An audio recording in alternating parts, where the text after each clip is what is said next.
Hi, I'm Mark Vernarelli, and welcome to Inside Harford County, a program where we sit down with our community leaders and discuss the issues important to the citizens of Harford County. It's August 9th, the summer's flying by, and we're airing tonight live from the Harford TV studio, and we invite you to join our discussion.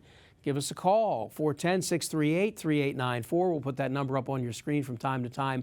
And joining us tonight, Harford County Executive Bob Cassilly with updates on his administration's progress. Bob, thank you so much. Welcome to the program. We appreciate you being here, and we also appreciate you saying already that you're going to come back and talk about some of the issues in more depth in the future. Thank you very much, Mark. It's great to be here. I appreciate you all hosting this program for us. I really look forward to a great discussion. I would say congratulations on winning the trifecta, but actually you've got the bonus 4 because you had the mayorship in Bel Air and the state senate, of course, and county council, and now you're the county executive, which I guess mostly means you have a lot more headaches than some other people do in the county because every problem is your problem. Yeah, and every opportunity is my opportunity. So I like to look at that. That's the second part of what I was going to say. Yeah, it's a great job. Yeah, you have the problems and the challenges and the worries that keep you up at night and public safety issues. But honestly, I look at the wonderful opportunities that we face as a community to really leverage those, and that makes it a great job. What has been your vision and your guiding principle or your guiding principles? What have they been in these first, I guess, almost 8.5 months now of office? You know, I served in Iraq for 3 years, and I saw government at its absolute worst. I saw total failure, and gave me a great appreciation for what our system of government and the people, and I'm very proud of what we've got. But my vision, to encapsulate it really simply, is on the door, a sign outside my office. It's a quote from Mark Twain that says, just always do the right thing. And so I enjoy getting up every day and just striving my best to do the right thing. But we've got a great community with a lot of wonderful opportunities. We have a really diverse community, and I just want to leverage what we've got. So it's my role as a county executive is to understand the community's vision, and then to realize that and put that out there. And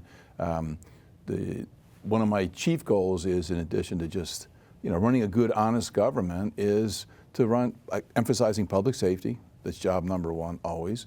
But running an efficient government that we live within our means, fiscal responsibility. Our public education system is critical, so I support that and work closely with our board and our school system to try to maintain a great board of education, a great system of education. Economic development, we've got Aberdeen Proving Grounds, our #1 employer, so I work really closely with the folks over at APG. I meet on a weekly basis, at least with someone over at Aberdeen Proving Ground. Our agriculture in the north is another critical piece of our economy, so get up and work, understand our farmers' challenges and working with them to support them. We've got our healthcare industry is a huge piece of the economy, so I'm in close contact with our medical providers, or the hospital and the medical establishment. We got to make sure that we're supporting them and their needs. And quality of life.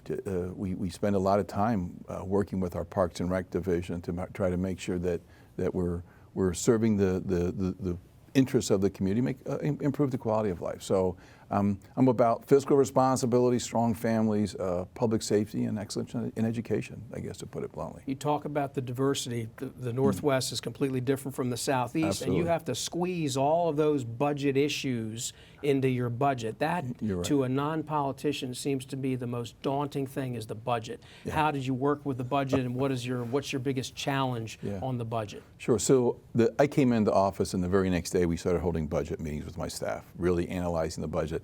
Coming in as your first year is a challenge because you come into office the first week in December, and your budget's due a short time later. So it kind of hampers you. Your second budget, you have a lot more time to work it and get up and running.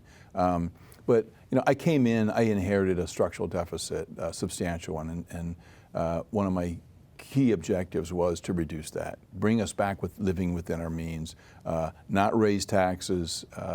So we were able to reduce the structural deficit by 25%. We did not increase taxes. I emphasized public safety. We gave a 10% increase on average to our law enforcement, our sheriff's deputies across the board. We did a 3% step increase for our teachers, because education is critical. A 1.5% increase in pay increase for our county employees. But on the whole, it was a matter of holding the line.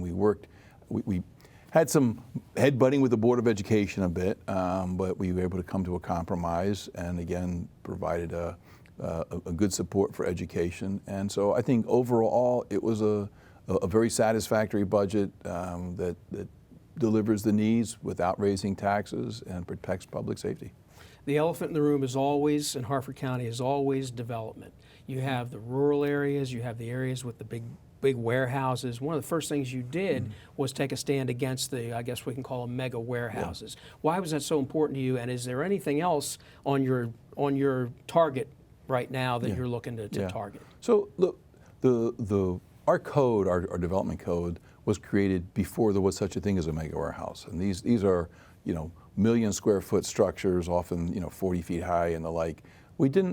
There was no conscious thought put into how do we deal with these structures. And they can be extremely intrusive. It's not a normal business operation where you get a tractor trailer truck in, maybe one in, one out a day.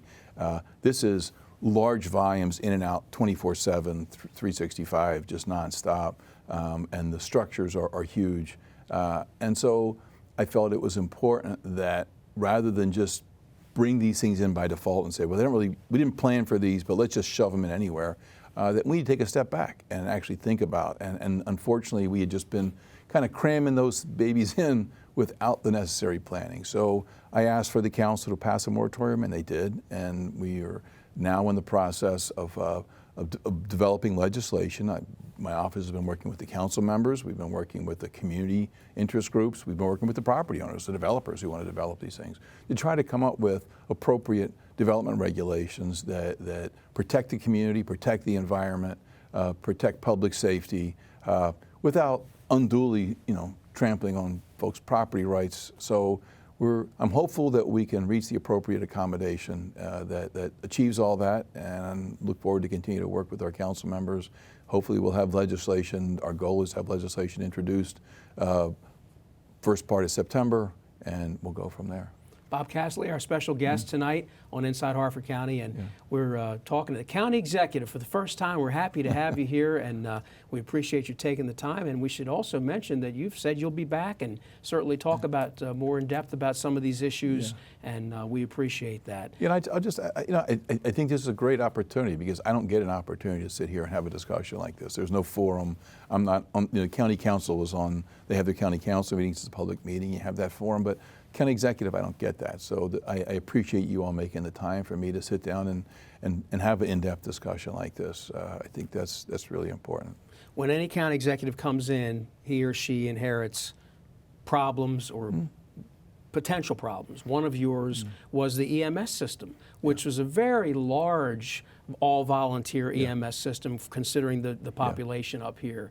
And we had some unsteady footing there for a while. Where are we now? Yeah, so look, when I rolled in on our own county piece of this, just the 911 division was understaffed and didn't have the appropriate structure in place to manage it. So we put in place structures to deal with that, and I was very pleased with putting that in place, because this is, if folks expect one thing out of government, is when somebody's having a heart attack or injury, they want to call 911 and expect a response, and I totally agree with that. But we needed to improve that 911 system, which we've done. We did additional hiring, redid the structure of our 911 operators and the like.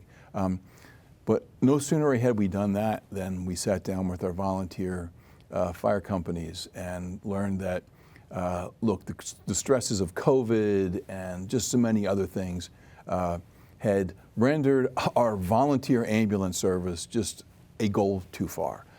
We've got volunteer fire service, and I'll say right up front, they're doing great, they're doing fantastic, and we're going to maintain our volunteer fire service.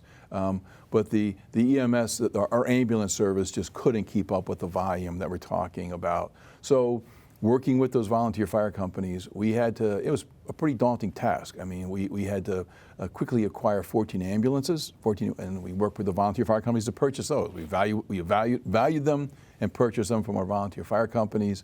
We went out and hired 60 new emergency medical techs and 36 paramedics. And we're still adding into that, so that involves setting up recruiting and all that.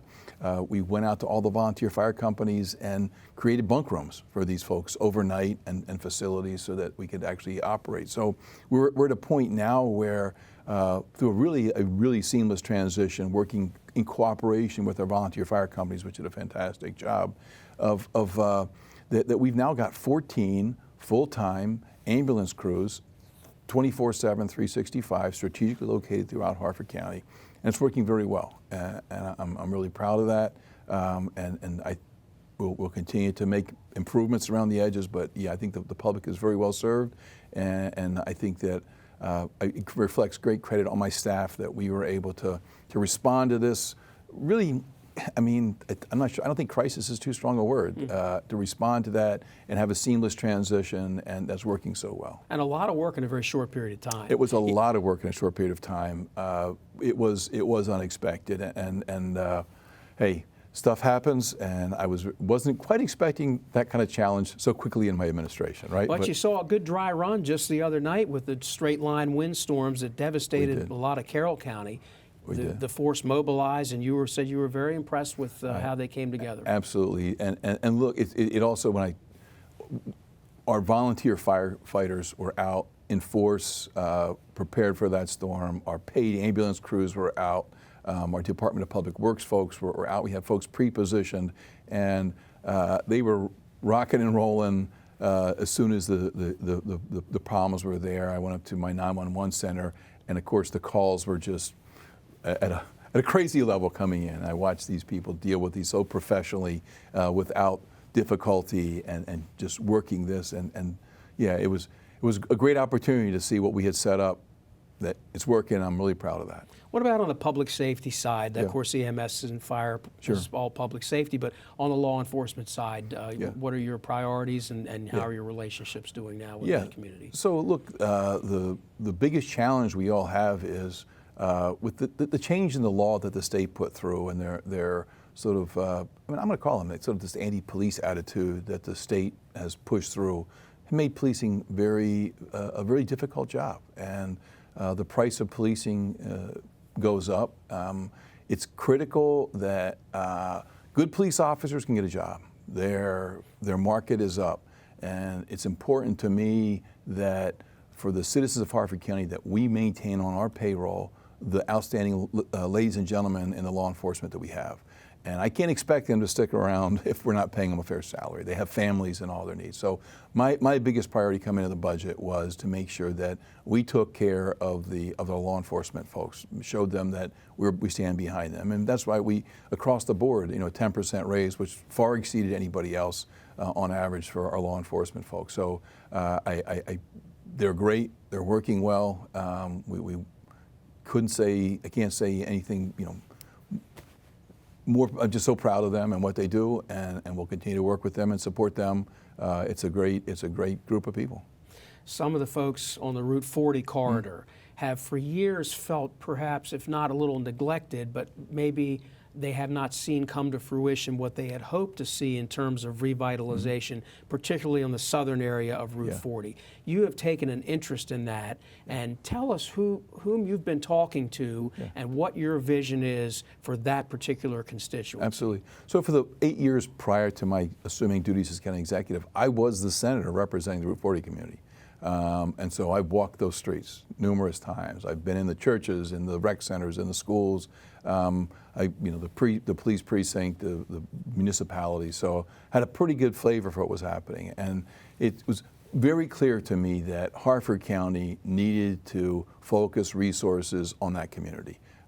We can't allow any part of Harford County to not be all it can be. So I saw a lot of opportunities in the Route 40 corridor, and I saw a lot of unique challenges. So coming into my administration, I was determined that we would not allow that to continue. So I'm a data guy. I get that from my time in Iraq and in the feds, where We used to call them in Iraq the good idea fairies. Somebody just comes, intuits a good idea, and they dump millions of dollars on it, and it goes to waste. And so I'm a data-driven guy. So what we did was I had my staff basically do a data dump. The state, the feds collect an immense amount of data on everything we do. And so we dumped that into my GIS department. They're the guys that make the maps. And so we could just start understanding what was happening, really get a no-nonsense image of what was happening in the Route 40 corridor, the good, the bad, the ugly, everything. And tease that data, and I had each of my departments sit down and look at the data relevant to that department and tell me what were I said, I want to know the opportunities and the challenges you see in that data. And they work with their people, and after we identified the opportunities and challenges, we identified action items for each opportunity and challenge. So my intent is to work those, but we put those, we did a presentation last month to community leaders. So here's how we're seeing this.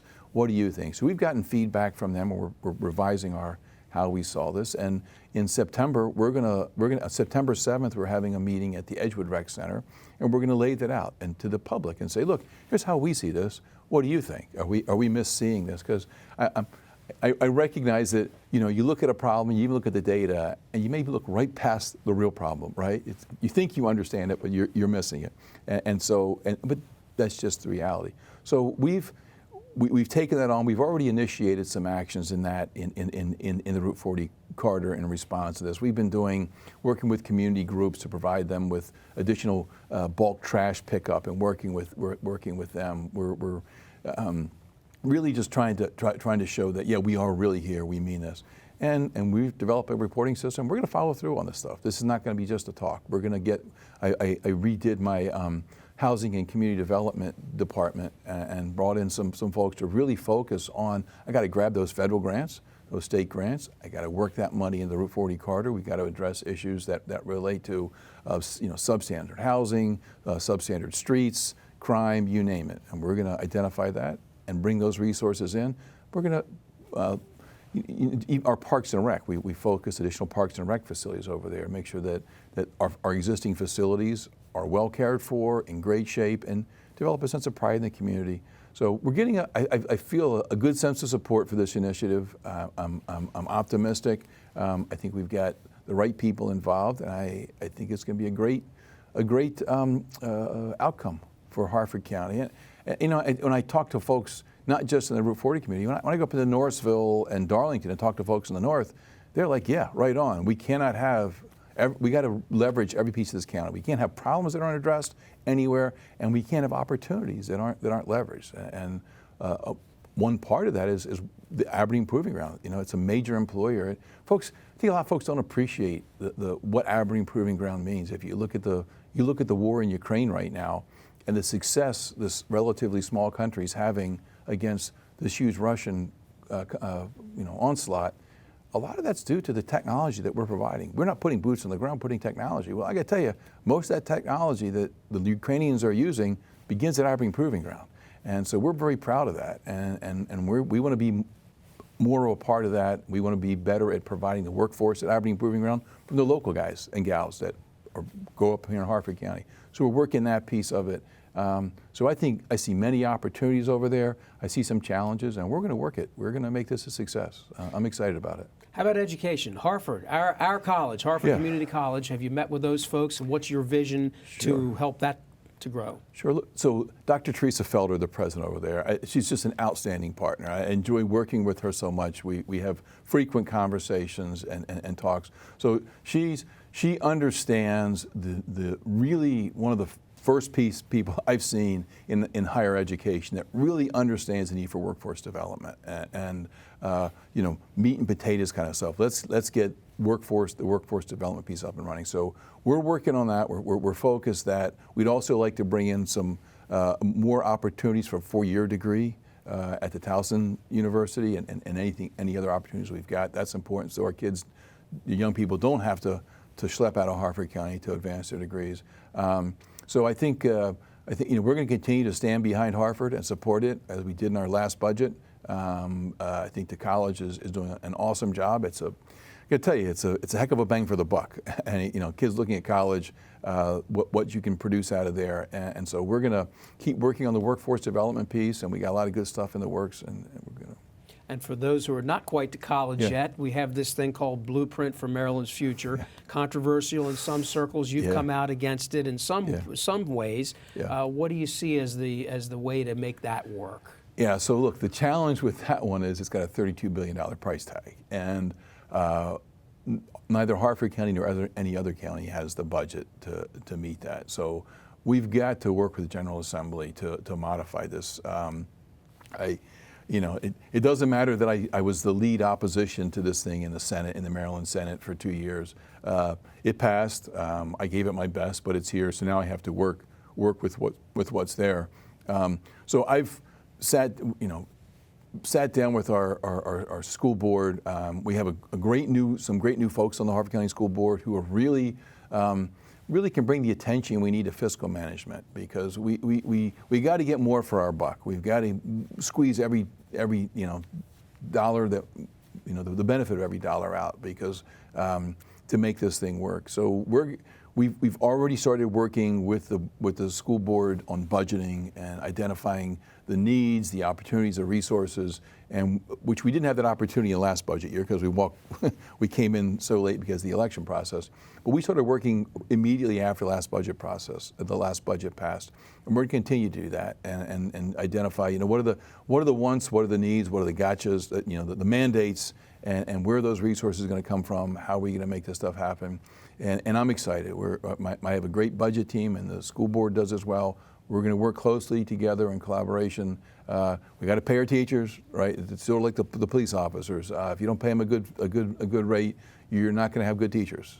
There's a good market for good teachers, and so we got to maintain teacher pay, but we've also got to maintain the many buildings that we've got out there. And first-rate education is essential. I've got 4 grandkids in this county going to Harford County Public Schools. It's personally important to me. I'm a graduate, my wife, all my brothers and sisters. So I have siblings that teach and in-laws that teach in our public schools. So it's not an afterthought to me. We're going to make this stuff work. We've got to make it work. We got to work together. We got to all, collaboratively and it's for the kids and not just in sort of a euphemistic way. This is seriously, we can't be sending kids off into a really competitive world without giving them every opportunity for first-class education, and I'm determined to make that work, and I think we have in place a great Board of Education to work with to make that happen. I'm 8 excited. months in, what are you most proud of that you've seen, or what have you been surprised by? One thing that comes to mind, anything come to mind? I mean, surprises, I'm not sure if I would call them surprises as much as I learn every day. I learn every day. I come in early, leave late, and I have endless conversations with citizens, groups, with talking to farmers and military folks, doctors and lawyers and plumbers and you name it. I talk to folks who are in need, folks who are ready to go and spend money or what have you, and everybody's got such great ideas, and I'm just fascinated by that. I enjoy that so much, working with all these people to make a better Harford County. And speaking of talking to people, we're going to put a graphic up so that people can talk to you. Awesome. Because a lot of your constituents may have no idea how to contact the county executive's office. We're going to put that on the screen. I appreciate that. And you can see right there the number to call and also the website. So that will allow people to get in touch with you. And we appreciate the fact that you've already committed to coming back here. We can talk more about some of these issues. Yeah. Had a very limited time period to talk about all these things, but you touched on a lot of things, and we certainly appreciate it. What's your final thought to the citizens of Harford County about Bob Cassilly and what he wants to do? Yeah. Well, Mark, first I want to thank you and for Harford TV for hosting this. Look, we've got an awesome county. Let's work together. Let's work together for the citizens of Harford County. There's many opportunities, there's many challenges, but if we all work together openly, honestly, with integrity and not selfishly, I know we can make things happen. We are a gem in this state. What an amazing county we have. Natural resources, a diverse population, an educated population. I couldn't be more proud to be the county executive of Harford County. Well, we certainly appreciate you being here tonight. County Executive Bob Cassilly, best of luck to you. Thanks, Mark. And thank you very much. And we'll have you on again. Absolutely. And we certainly will have him back. And you maybe can call in next time and think about what you want to quiz the county executive about, and maybe you'll get a couple calls next time, and people can grade you on your performance so far, which is always a scary thing, I'm sure, That's all right. for I any love politician. it. I love it. But we really appreciate your coming in. And we thank you very much for watching Inside Harford County, airing exclusively on Harford TV. And it's going to air again the rest of August on Wednesdays at 7 o'clock at night. And we hope you'll join us again next month. I'm Mark Vernarelli. Thanks again for watching.